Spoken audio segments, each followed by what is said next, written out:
Namo Phat, good morning. Thank you for joining me for our daily practice check-in. Listen, listen, listen. This beautiful sound calls us back to our true home.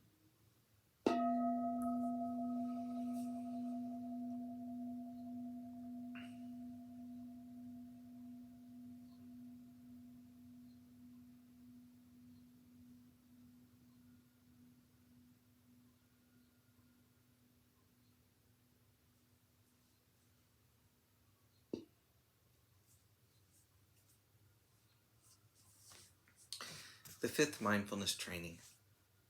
Aware of the suffering caused by unmindful consumption, I vow to cultivate good health, both physical and mental, for myself, my family, and my society by practicing mindful eating, drinking, and consuming.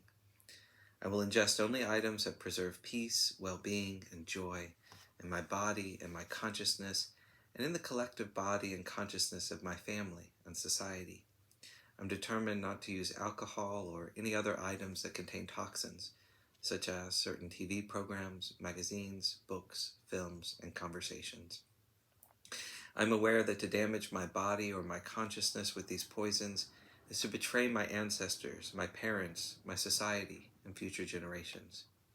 I will work to transform violence, fear, anger, and confusion in myself and in society by practicing a diet for myself and for society.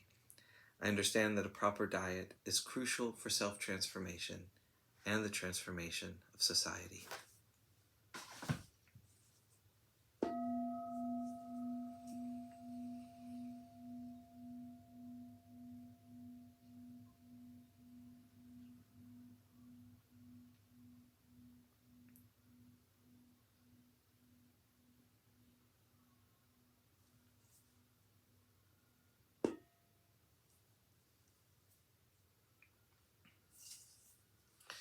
We've been reading Ajahn Thiradhammo's book, Working with the Five Hindrances.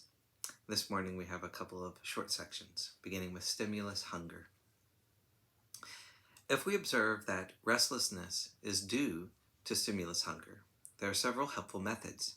Firstly, it may be beneficial to reassure oneself that there are no threatening stimuli through developing a safe environment physically, emotionally, and psychically.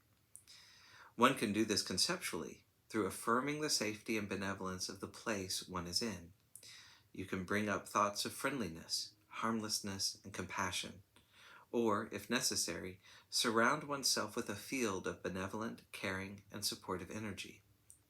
Secondly, one can try to increase the stimulation through refining mindfulness and investigation of the meditation object.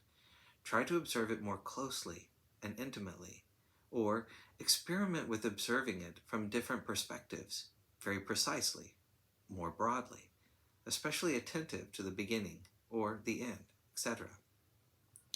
Thirdly, you can try to accustom the mind to reduce stimulation through enjoyment of tranquility, equanimity, and peacefulness. Cessation of remorse. Freedom from remorse, avipatsara, results from maintaining wholesome moral conduct, sila, and the benefit of non-remorse is gladness, pamoja, leading through a series of beneficial qualities to full liberation. In the Buddhist teaching, it is recognized that acknowledging one's faults and making appropriate amends is very beneficial.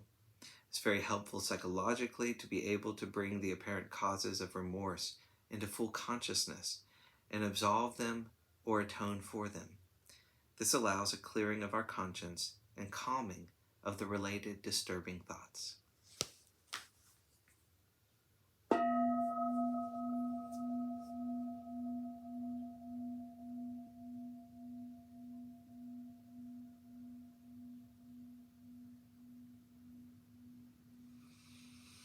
May all beings be well.